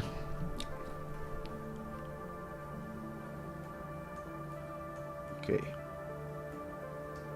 Fíjense, miren este problema. Vamos a leerlo en el enunciado. Este es el problema de roce. Este era el más difícil del trimestre pasado. Este es el parcial, el segundo parcial de septiembre y diciembre del año pasado. Valía también 35%, igual que este. Fíjense, un bloque de masa M uniformemente distribuida se encuentra apoyado sobre el plano rugoso e inclinado mostrado. Aquí está un plano inclinado, una cuña, lo que sea. Aquí yo pongo las lineecitas aquí bien chéveres para que sí que es un plano rugoso. Indique si existe un ángulo θ para el cual el bloque deslizaría y volcaría simultáneamente, en cuyo caso indique el valor del ángulo y de haber condiciones específicas para que esto ocurra, indíquelas. Esto valía 13 puntos, era el problema más difícil del parcial. El problema de armaduras era fácil, el problema de bastidores era de los más fáciles. Entonces sí, aquí el gordo era el problema de rozamiento. Entonces, claro, aquí me indican que la gravedad G apunta hacia abajo. O sea, esto es lo que quiere decir, ustedes lo habrán visto Luis lo habrá visto en dinámica, que cuando tienes la G aquí apuntando hacia abajo, te están diciendo que aquí hay influencia de la gravedad. El problema, o mejor dicho, los sistemas mecánicos que conforman al sistema total se ven influenciados por la gravedad terrestre. Aquí me dicen que el coeficiente de roce, que esa es la otra. Aquí hay datos en la figura que no me dan en el enunciado, que es que el coeficiente de roce estático entre este bloque y esta plataforma, esta cuña, es mu sub s. Me dicen que la altura del bloque es 15 veces a, donde a es una constante real simplemente. Me dicen que la base o longitud del contacto entre el bloque y la cuña es de 5 raíz de 3 veces a, y aquí se indica también la masa m. Aquí está el ángulo θ de inclinación al que se hace referencia en el enunciado. Y básicamente me están preguntando si hay alguna situación, muchachos, si para algún ángulo θ es posible que el bloque deslice y vuelque al mismo tiempo. Ahora, ¿qué significará eso? Vamos a ver. Fíjense. Muchachos, si ustedes ven un problema con una situación extraña, o sea, que no saben desglosarla, esto es mecánica de materiales, así que no te va a hacer daño hacer un diagrama de cuerpo libre correcto. O sea, si haces un diagrama de cuerpo libre correctamente, no vas a salir lastimado de esa situación. O sea, puedes decir, mira, no sé qué tengo que hacer, pero bueno, vamos a hacer diagrama de cuerpo libre. Entonces yo hago aquí mi pequeño diagrama de cuerpo libre. Ok. A este punto de contacto, en la esquina inferior izquierda, le llamo A. Hago mi diagrama de cuerpo libre, digo que hay una cierta distancia X entre el extremo libre y la normal, que no conozco el punto de aplicación del normal, es un problema de roce, voy a decir como me dicen que la masa del cuerpo está uniformemente distribuida y me hablan de un campo gravitacional, pero no me dicen si es constante o variable, yo asumo que es constante, lo cual quiere decir básicamente que el centro de gravedad sobre el cual va a estar aplicado el peso del bloque va a actuar en el centro geométrico del bloque. ¿Por qué? O sea, la masa está uniformemente distribuida, eso es dicho. Me hablan de un campo gravitacional, pero no me dicen que varíe, lo asumo constante. Entonces, si esas dos condiciones son ciertas, tengo masa uniformemente distribuida, es decir, densidad constante, y tengo un campo gravitacional constante, pues el centro de gravedad y el centroide del cuerpo, centro geométrico del cuerpo, coinciden. Y bueno, aquí voy a tener mi fuerza de rosostática. Pues claro, yo voy a suponer que el deslizamiento es hacia abajo, por la inclinación del plano. Y la acción de la gravedad, yo supondría que si el cuerpo es lisa, tendería a deslizar es hacia abajo. Y a su vez, marco el punto A porque yo pensaría, de nuevo, por la inclinación del plano, yo pensaría que el punto pivote sería este. Si esto fuera a volcar, yo pensaría que volcaría con respecto al punto A. De hecho, recuerdo que una estudiante el trimestre pasado supuso los dos casos de volcamiento. Supuso que, de hecho, ella estudió 4 casos. Estudió cuando el cuerpo volcaba respecto a este punto, que tenía sentido físico, cuando el cuerpo volcaba con respecto a este punto, que no tiene sentido físico, porque claro, no tiene sentido que, solo con esta configuración, no tiene sentido que el cuerpo vuelque con respecto a este punto. Porque bueno, la gravedad tendería a hacer lo contrario, tendería a hacer volcamiento con respecto a este punto que está aquí. Entonces aquí es posible que te queden resultados inverosímiles, cuestiones de que la fuerza estática te tiene que apuntar hacia arriba, lo cual no tendría mucho sentido. Y también, claro, en este caso la suposición ideal, la suposición correcta sería suponer que si el cuerpo es lisa, desliza hacia abajo. Esa estudiante también supuso que el cuerpo podía deslizar hacia arriba y por supuesto eso la llevó a resultados inverosímiles, pero no importó porque estudió los 4 casos, o sea, estudió los 2 casos que tenían sentido y los 2 casos que no tenían sentido, se dio cuenta que los 2 casos que no tenían sentido, los descartó y se quedó únicamente con los 2 casos que tenían sentido. ¿Okay?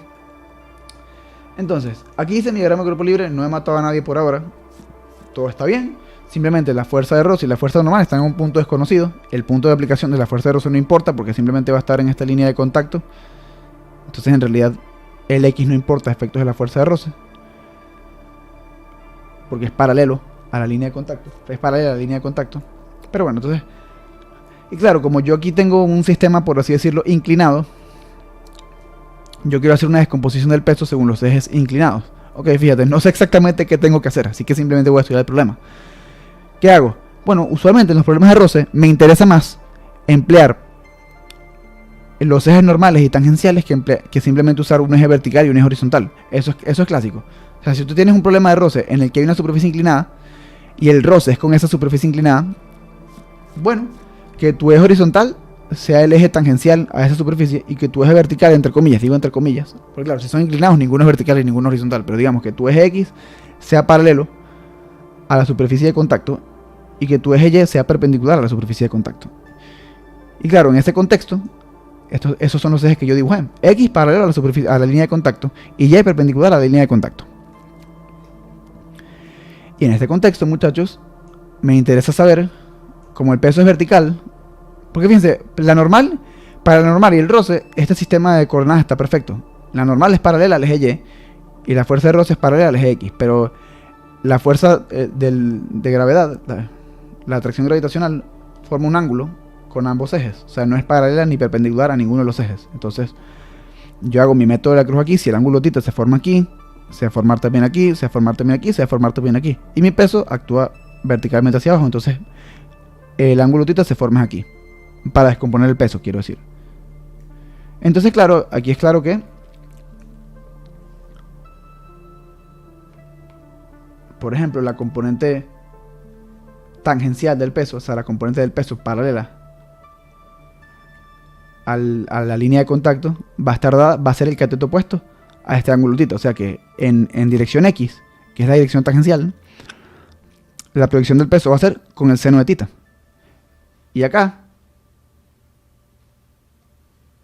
la componente del peso perpendicular a la línea de contacto viene dada por el cateto adyacente al ángulo θ. Entonces, en la sumatoria de fuerzas en Y va a aparecer el peso multiplicado por el coseno de θ. Eso es todo. Para eso es que hago esta cruz, el método de la cruz. Que por cierto, ustedes saben por qué yo le llamo método de la cruz, ¿no? O sea, ¿tienen idea? ¿O no saben?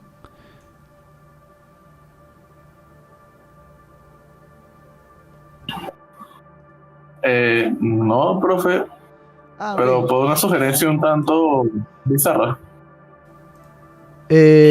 Ok, sí, claro. Porque parece una cruz romana. Una cruz romana. No sé qué es una cruz O romana. sea, es que cuando los romanos ejecutaban a alguien, o sea, cuando los romanos ejecutaban a alguien, lo crucificaban era en forma de X, no Ah, verticalmente, así duraba más tiempo. ok. Ok, wow. No, no, no, no, no sabía eso. No, no, fíjate. Vamos a dar una pequeña. O sea, porque ustedes se preguntarán por qué el profesor está haciendo énfasis en esto del método de la cruz. O sea, ¿por qué es de Puerto de la Cruz? No, no tiene nada que ver. Pero no es mala idea. O sea, imagínense primero que tenemos.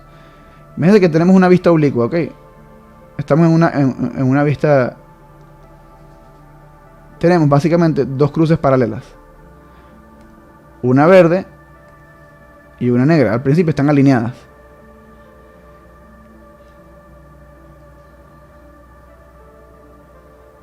¿Ok? Tienen el mismo eje Z. Al comienzo las cruces están perfectamente alineadas. Pero imagínense que por aquí hay un pasador. O sea, en el eje de las. En el eje de las cruces. El eje compartido de las cruces, que sería el eje Z. Hay un pequeño pasador. Y la cruz negra puede girar con respecto al pasador. La cruz verde está fija. La cruz negra puede girar. Entonces, claro, si yo hago eso, ¿ok? De girar la cruz negra, bueno, mi cruz verde quedaría exactamente igual. No pasa nada. Pero si la cruz negra puede girar antes, lo que antes era la vertical,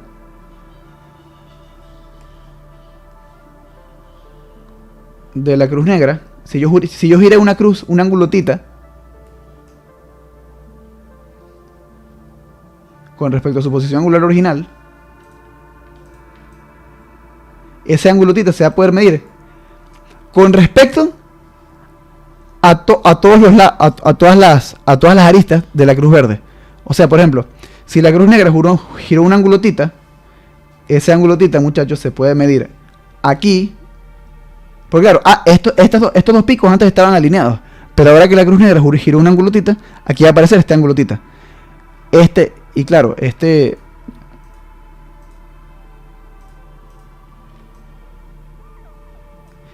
ángulo tita también se va a ver por acá. Claro, el pico de la cruz negra, que antes era horizontal, ahora forma un ángulo tita con el pico horizontal, o sea, con la arista horizontal de la cruz negra. Y aquí lo mismo. Y aquí lo mismo. O sea, básicamente el ángulo tita es como si todas las aristas todas las líneas de la cruz verde se pueden usar como líneas de referencia porque quedaron fijas.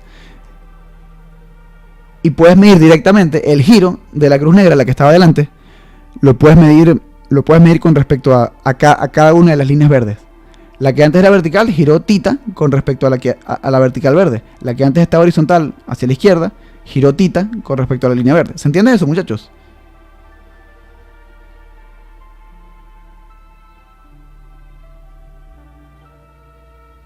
Ah, sí, profe. Eso es lo que te me ocurriendo. De repente esta explicación sería mejor en PowerPoint. Pero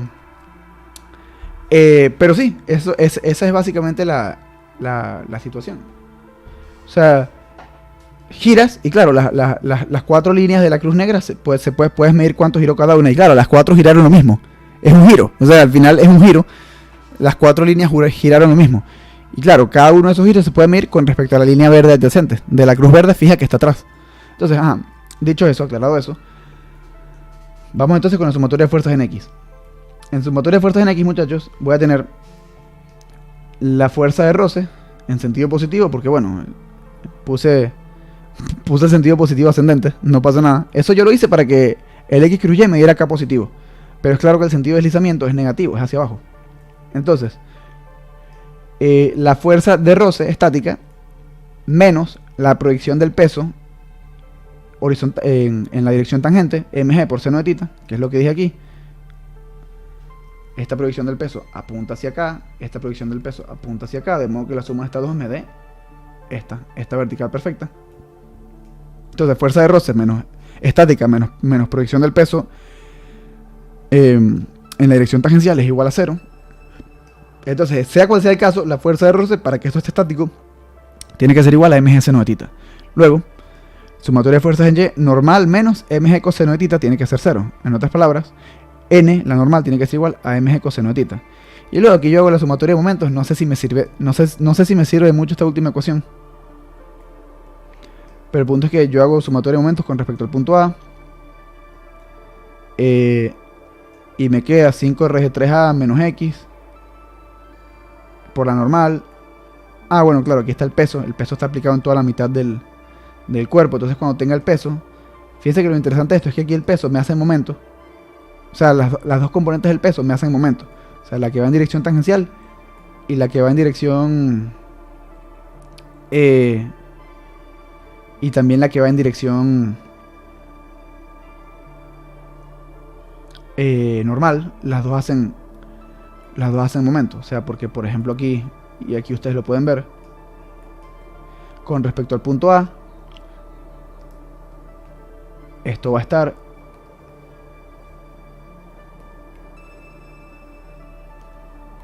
en toda la mitad.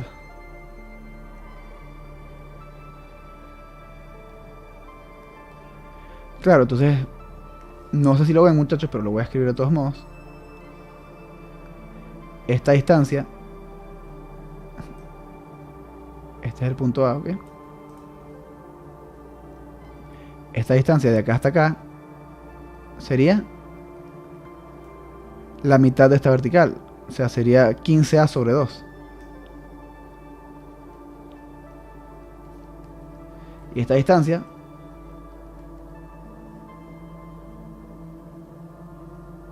de acá hasta acá sería básicamente la mitad del ancho de este bloque. El ancho de este bloque es 5 raíz de 3a. Entonces el brazo en dirección tangencial, o sea en la dirección de deslizamiento, sería 5 raíz de 3a entre 2.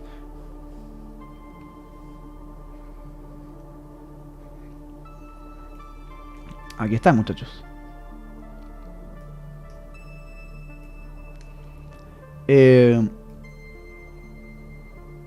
Entonces hago mi sumatoria de momentos en A. Ok.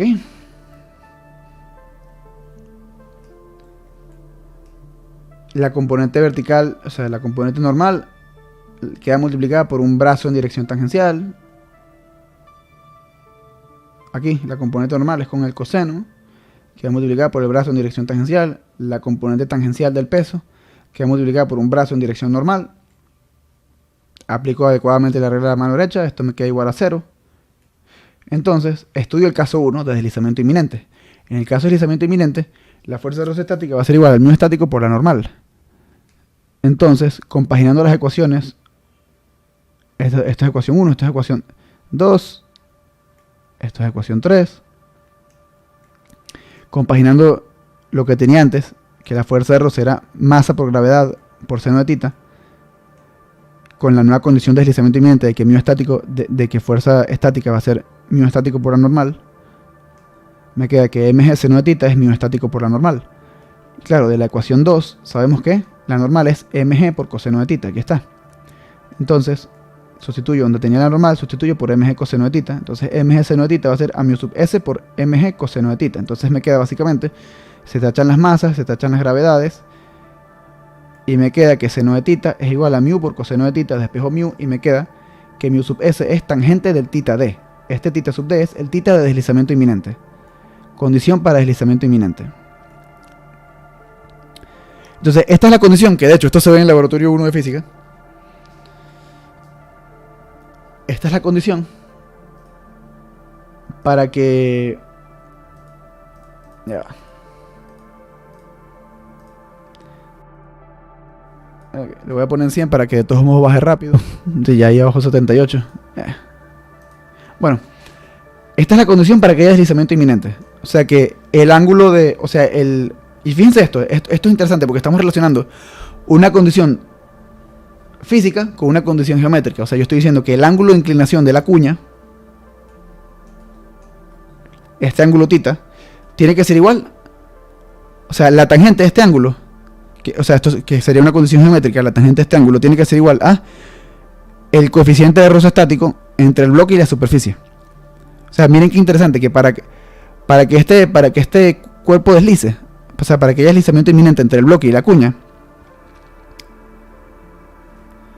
la tangente de este ángulo tiene que ser igual al coeficiente de roce entre ambas cosas. Y claro, la tangente de un ángulo es algo adimensional y el coeficiente de roce es también algo adimensional. Tiene sentido que se puedan igualar. Pero entonces estamos igualando una condición geométrica, que es este ángulo de inclinación, con una condición física, que es esta rugosidad, el mu estático entre el bloque y la cuña. Esto es para que el cuerpo deslice. ¿Okay? Hemos estudiado solamente el caso de deslizamiento. Ahora, para estudiar el volcamiento inminente en torno al punto A, básicamente, para estudiar el volcamiento inminente en torno al punto A, básicamente, X tiene que ser igual al ancho completo del bloque. Entonces puede ser extraño, como que profesor, ya, pero porque usted midió X con el extremo opuesto, o sea, con respecto al extremo opuesto, ¿por qué no lo midió con respecto al extremo A? La verdad es que no lo recuerdo. Seguramente había una buena razón, o no la había. Seguramente era para la comodidad del dibujo. Puede ser que fuera para la comodidad del dibujo únicamente. Pero el punto es que, claro, aquí la condición de deslizamiento es que el brazo de la normal, o sea, la condición de volcamiento es que la normal esté aplicada en el punto de volcamiento. Es básicamente eso. Y claro, la de roce también tendría que estar aplicada en el punto de volcamiento, pero recuerden que la de roce no influye en estas decisiones, porque no hace momento respecto a ningún punto de la aplicación. Pero la condición de volcamiento es esta, que la normal y el roce estén aplicados en el punto de volcamiento. Y el punto de volcamiento es A, porque esto puede volcar respecto al punto A. Si pusiera que vuelque con respecto a este otro punto, me quedaría algo sin sentido. Entonces, claro, para que matemáticamente, según la ecuación que yo ya escribí, X tendría que valer todo el ancho del bloque, 5 raíz de 3A. Entonces, claro, por eso es que en la condición de volcamiento inminente yo simplemente digo que X tiene que ser 5 raíz de 3A. Entonces, claro, ¿qué termina pasando aquí? Que en la sumatoria de momentos respecto al punto A, la normal termina sin hacer momentos. Eso es todo.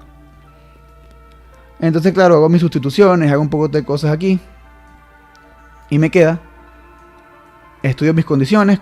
Recuerden que el coseno de θ y el seno de θ, o sea, θ en principio es un valor desconocido. Entonces, lo que termina ocurriendo aquí es, termino hallando una nueva relación para la tangente de θ. Termino obteniendo, porque mira, se me van la masa, se me da la gravedad, se me dan los newtons, por así decirlo.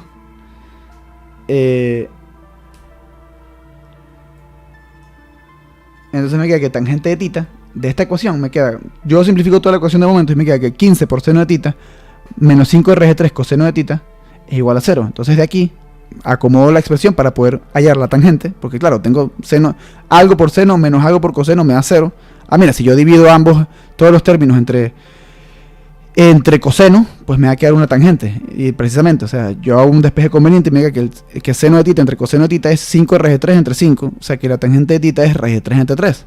En otras palabras, θ es igual a arco tangente de raíz de 3 sobre 3. Que metes eso en la calculadora y te queda que el θ de volcamiento, o sea, el ángulo necesario para que el sistema vuelque, es de 30 grados. Entonces esta es la condición de volcamiento inminente alrededor del punto A. Entonces, este es el ángulo de volcamiento inminente alrededor del punto A.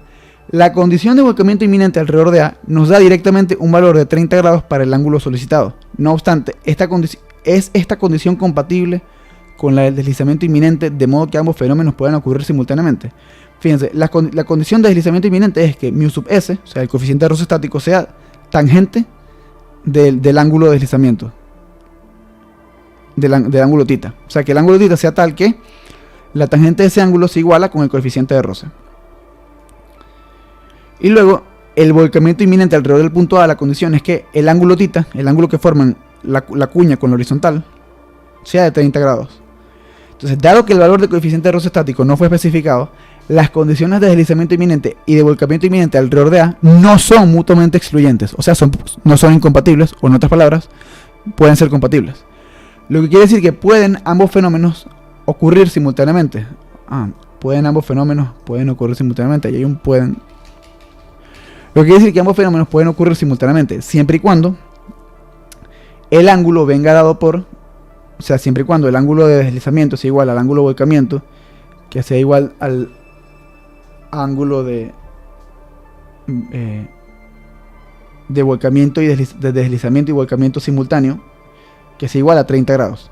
O sea, siempre y cuando el ángulo que se forme entre la cuña y la horizontal sea de 30 grados y que el coeficiente de roce sea igual a la tangente del ángulo, que va a tener que ser raíz de 3 sobre 3, ambos fenómenos pueden ocurrir al mismo tiempo. Y claro, la condición adicional, porque claro, este es el ángulo que tiene que valer tita, tiene que valer 30 grados para que volcamiento inminente y deslizamiento inminente ocurran al mismo tiempo. Esto es lo que tendría que valer. Sin embargo, la condición adicional, porque hasta aquí esto abarca solamente lo que obtuvimos para el volcamiento, pero la condición adicional sería, para que el deslizamiento inminente pueda ocurrir simultáneamente para este ángulo, es que el coeficiente de roce entre la superficie y el plano inclinado sea equivalente a la tangente de este ángulo. En otras palabras, el μ estático tiene que ser igual a la tangente del ángulo, que claro, este ángulo, para que haya volcamiento y deslizamiento simultáneo, tiene que ser de 30 grados. Entonces, en otras palabras, el μ estático tiene que ser raíz de 3 entre 3. Era un problema un poquito interesante, porque en principio era fácil de analizar, pero es distinto de lo que yo usualmente acostumbro a los estudiantes, de que hay una carga P genérica. ¿Ok?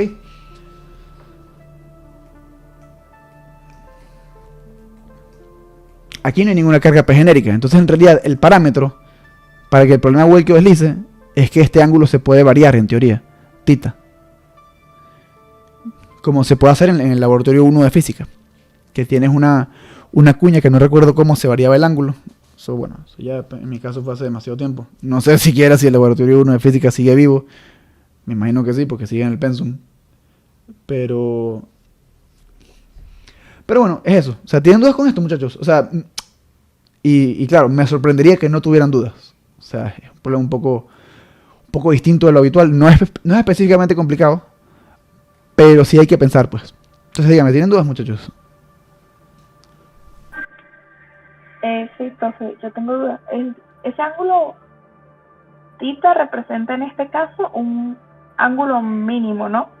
Como las condiciones que hemos visto en ejercicios en clase. Sí, exactamente. Ángulo mínimo, sí. O sea, el ángulo mínimo para que el sistema vuelque y deslice al mismo tiempo. Claro, porque Claro, vamos a ponerlo así. El ángulo mínimo, o sea, si pensamos únicamente en el deslizamiento, vamos a pensarlo, porque aquí son dos cosas al mismo tiempo, ¿ok? Pero vamos a pensarlas por separado primero. Si estuviéramos estudiando únicamente el deslizamiento, que es de hecho lo que se estudia en el laboratorio 1 de física, que todos aquí la ven, básicamente el ángulo mínimo para que el bloque deslice es aquel para el cual su tangente es igual a μ sub s. Es decir, una vez alcanzas este ángulo, en teoría, el bloque deslizaría. Entonces, este θ sub d es el ángulo mínimo para que el sistema deslice. ¿Qué pasa? Que en este caso no tienes un bloque predominantemente horizontal, tienes un bloque predominantemente vertical. Esa es la cosa. Entonces, este bloque ofrece también la posibilidad de volcamiento. Entonces, claro, eso hace que también tengamos que estudiar el caso de volcamiento. Entonces, claro, según las dimensiones que me dan del bloque, ya a mí me dicen, mira, si el ángulo tita, o sea, si la inclinación de la cuña alcanza un ángulo de 30 grados, ya esto va a volcar con respecto al punto A. Entonces, fíjate, como no conocemos quién es el coeficiente de roce, pues claro, si conociéramos el coeficiente de roce numéricamente, podríamos nosotros deliberar si esto vuelca o desliza, porque tendríamos con qué comparar la cuestión. O sea, básicamente, ¿qué ocurre primero? ¿Qué va a ocurrir primero? Porque claro, imagínate que el coeficiente de roce sea muy pequeño. Si el coeficiente de roce es muy pequeño, no vas a llegar al volcamiento. ¿Por qué? Porque el tita de volcamiento es de 30 grados. Esa es la condición de volcamiento, que tita valga 30 grados. Ahora, ¿qué pasa si yo hubiese dicho, mira, el coeficiente de roce vale? Si hubiese dicho, mira, el coeficiente de roce entre el bloque y la cuña vale 0.005. Mira, esto es diminuto. Entonces, claro, yo aquí podría calcular θ sub d sería arco tangente de mu sub s. Entonces, en este caso, θ sub d sería igual a arco tangente de 0.005. Y habría pasado algo como esto, que arco tangente de 0.005, a mí eso me da que θ sub d es 0.2865 grados centígrados. Y esto en realidad, esto por si acaso, lo voy a aclarar, esto es un caso hipotético.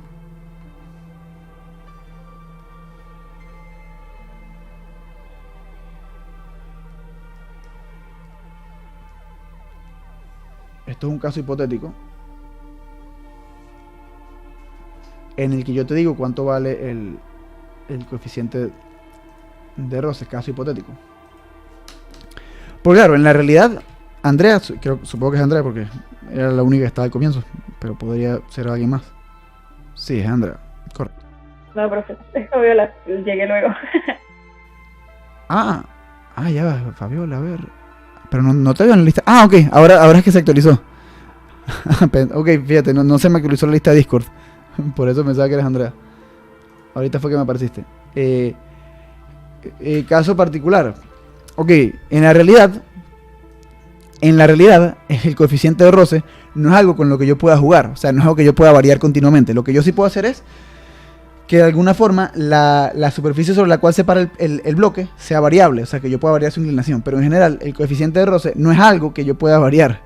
O sea, no es que, mira, sí, yo tengo aquí una superficie cuyo coeficiente de roce es 0.005. Otra superficie de roce cuyo coeficiente de roce es 0.0006. ¿Sabes? No tengo un continuo de superficies con las cuales yo puedo variar el coeficiente de roce. Entonces, en la realidad, el coeficiente de roce tendría un valor fijo, de hecho. O sea,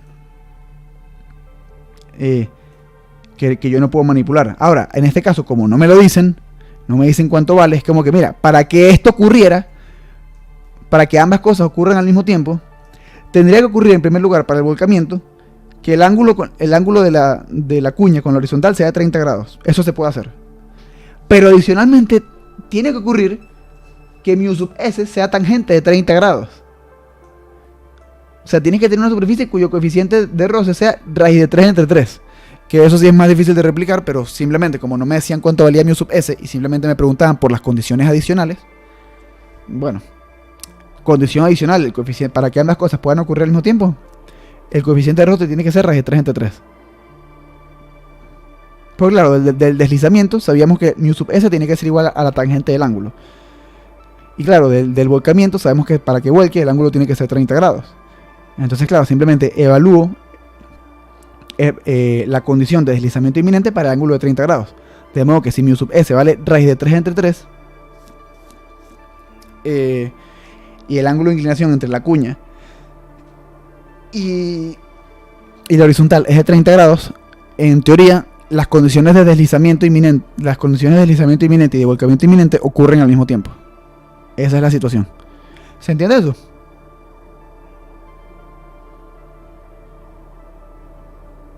Sí, profe, ya me quedó claro. En fin, de todos modos, si quieren ustedes pueden revisar esto es el parcial. Este sería el parcial 2 resuelto, está en el drive, en la carpeta de drive está, de septiembre a diciembre, o sea, sería la versión 3, septiembre a diciembre de 2024. Pueden revisar esto, pueden ver la solución con más detalle. Pero sí, es esto. Y muchachos, en realidad, ahora que veo,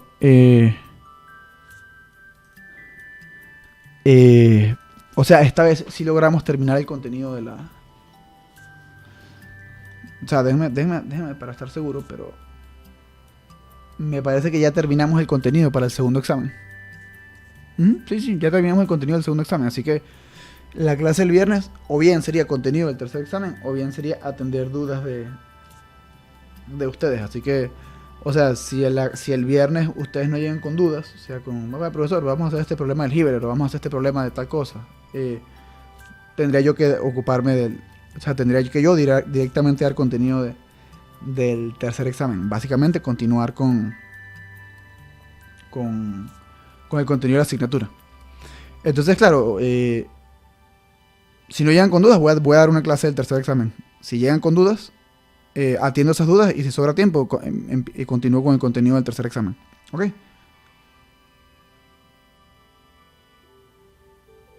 Ok, profe, en ese caso ya empezaríamos con de formación, creo. Sí, pero bueno, fíjate que de formación también la dimos el viernes pasado. O sea, de hecho la clase está disponible en Twitch. Ya empezamos con deformación, sería una continuación de la clase de deformación. Ok. Fino, entonces, bueno, no sé, si ustedes de repente se pueden poner de acuerdo si quieren, o sea, por el grupo, pueden crear un grupo de solo estudiantes, como ustedes quieran, de cosas que quieren, que les gustaría que se resolvieran en la clase del viernes, o no, y simplemente en la clase del viernes vemos contenido del tercer examen. O sea, cualquier desenlace a mí me sirve. Pero bueno, sería eso. Bueno, si no hay otras dudas, ¿hay alguna otra duda con respecto a cualquier otra cosa, muchachos?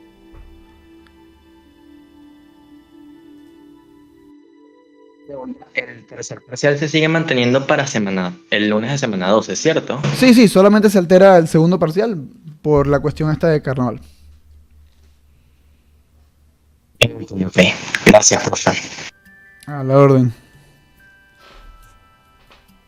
Bueno, creo que no hay duda, entonces la clase queda hasta aquí. Bueno, creo que es de las clases más cortas que hemos tenido. Hasta luego, muchachos, que tengan feliz día, estudien bastante. Chao, profe. Hasta luego, profe. Hasta luego, chau. Hasta luego, profe, muchas gracias. A la orden, hasta luego.